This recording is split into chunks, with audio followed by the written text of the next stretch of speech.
Well, hello everyone, and welcome back to another installment in our reviewed and ranked series.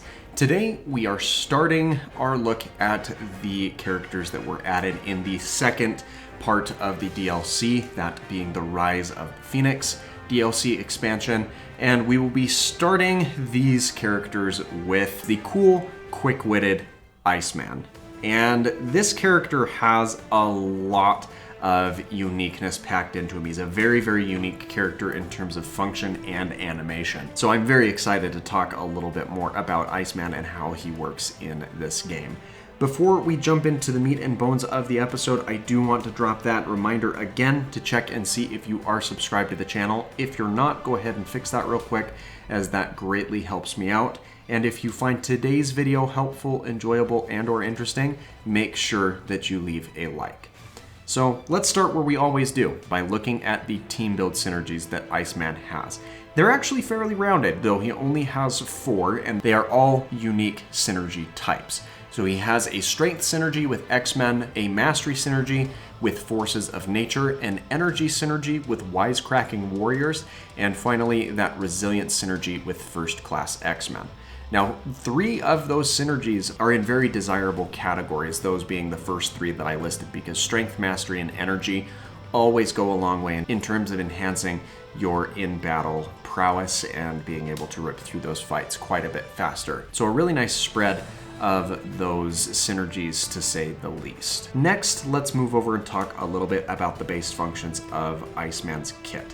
His standard attack sequence has 4 different strikes to it. The first 3 hits of this combo involve Iceman extending a large icicle spike out of his arm to extend his reach a little bit and allow him to slash out in front of where he is standing. And that 4th hit is a trail of ice shards that will run out in front of the character.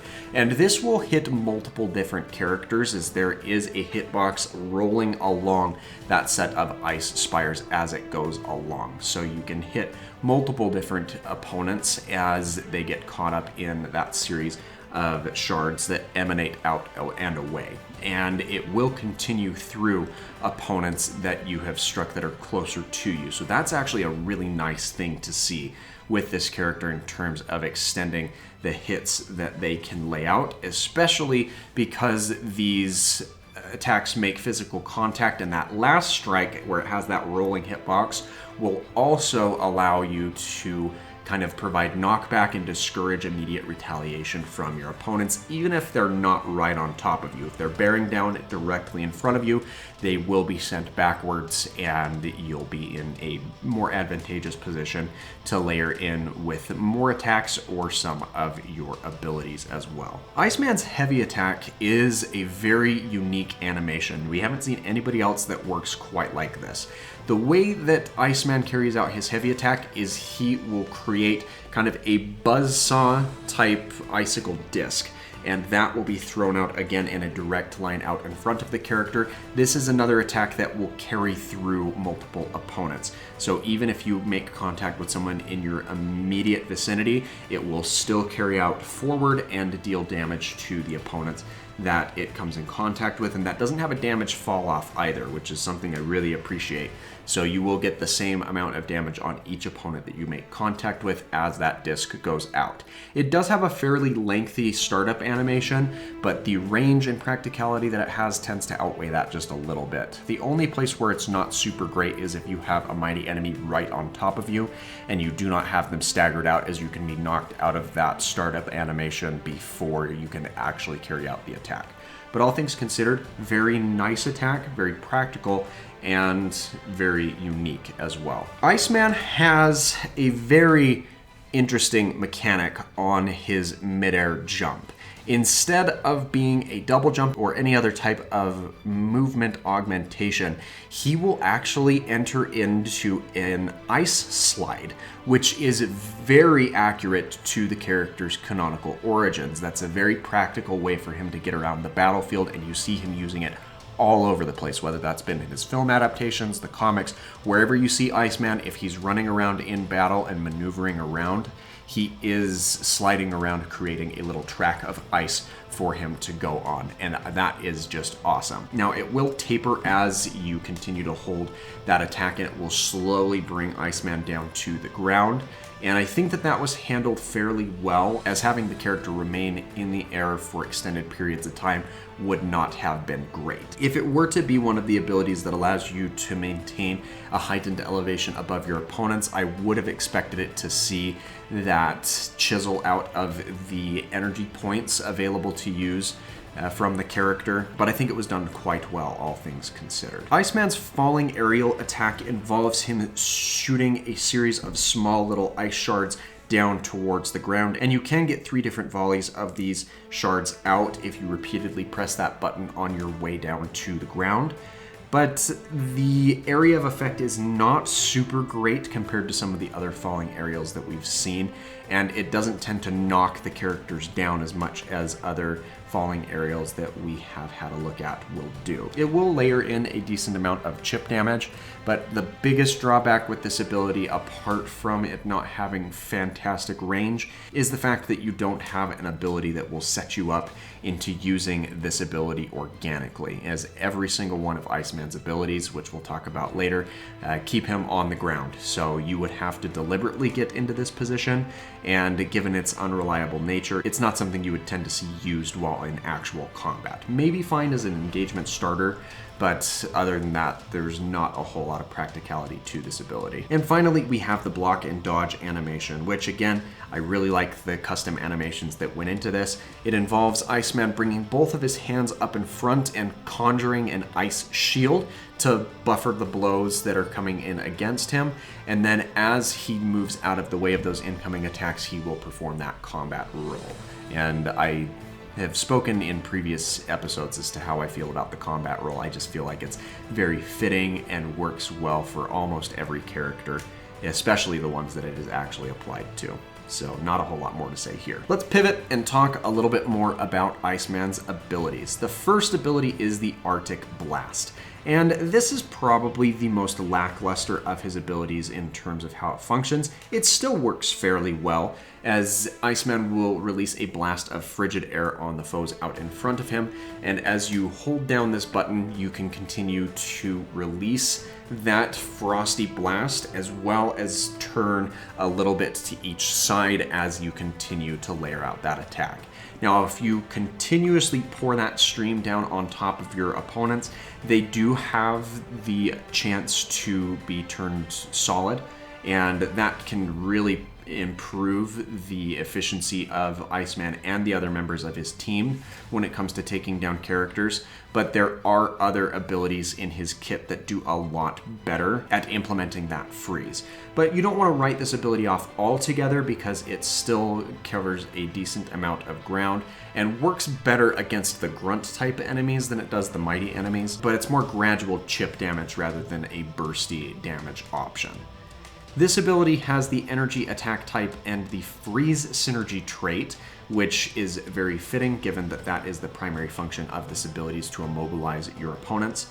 And the move doesn't boast great stats in terms of its applications. It has an F classification to both damage and stagger damage, but the stagger damage is sort of negligible because of that chance that it has to freeze your opponents. And I know that there are ISOs that you can equip to the character that will increase the efficiency of freezing your opponents that will only bolster that. I do tend to leave out custom ISO builds out of my reviewing and ranking, because you can make any character in the game better by equipping the correct ISOs to them. So I really like to look at these characters from a stripped back perspective. But this is a special case where I feel like it's worth mentioning that there are specific ISOs that tailor and cater a lot more to Iceman's specific kit. The attack has a C classification to the energy points consumed, and as this particular ability is ranked up, it benefits from a reduced energy point cost, an increase to the attack damage dealt, the addition of the ice element to ally attacks, and finally the reduced chance of the attack being interrupted. Iceman's second ability is the Shimmering Shards, and oh, what a powerful ability this is. Iceman will slam his fist into the ground, and that will cause a series of rising icicle shards to spew up in about a 90 to 120 degree field out in front of the character. It doesn't reach incredibly far, but what it lacks in range, it makes up for in complementary effects.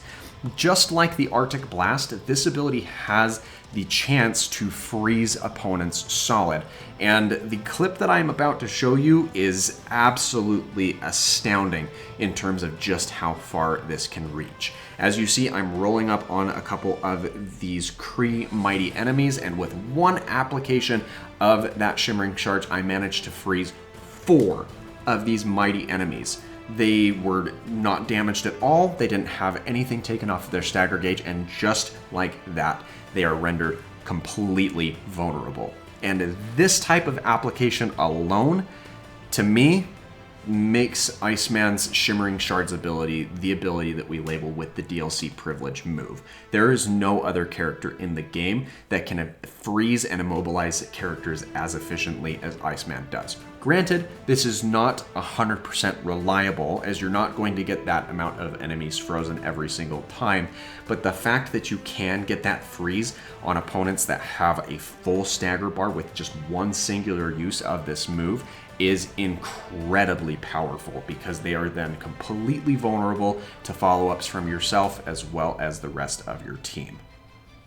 This ability has the melee attack type and the bash synergy trait, has C's across the board for damage, stagger damage, and energy points consumed, and as the ability is ranked up, it benefits from a reduced energy point cost, an increase to attack damage, an increase to the stagger damage dealt, and finally that reduced chance of the attack being interrupted. Iceman's third ability is a more defensive in nature, but it still provides a nice little set of buffs to not only Iceman himself, but also the entire party that he's fighting with, and that is regardless of range, and that's really cool to see with this character. This ability just barely missed out on getting the DLC privilege move, mainly because it's not as conducive to bursty damage, but buffing up your entire team's resilience to damage resistance is always an awesome thing to see.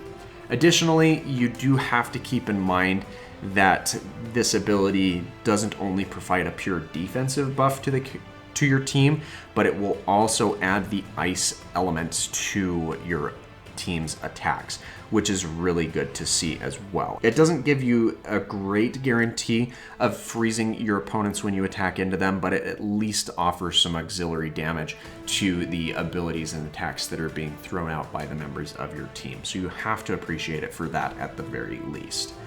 This ability has the energy attack type. It cannot be synergized, and that does make sense because it is a purely defensive ability. And we've seen defensive abilities that can be synergized, but this one doesn't refract or reflect any sort of projectiles or energy attacks when it is used. It has other applications and benefits that are valuable to the team, but not really anything that would cause it to be synergy worthy. The ability itself does not deal any damage, does not apply any damage to the opponent's stagger gauges, and maintains a C classification in the energy points consumed. And as the ability is ranked up, you see that reduction in the energy point cost, an increase in effectiveness, an increase in duration, and a reduced chance of the attack being interrupted. And while we're talking about increased duration, this is the single strongest buff that you can receive from any character buffing ability of 45 seconds, which is astounding that that's as long as you can get that benefit from this ability, not just for yourself, but across your entire team. Iceman's fourth ability is the Ice Impact. This involves Iceman summoning a very large shard, you could basically call it a berg of ice, and it will drop down on top of the opponents in the area that you place the reticle. You can hold this button to aim it, but the duration that you're seeing on your screen is the maximum duration of this move.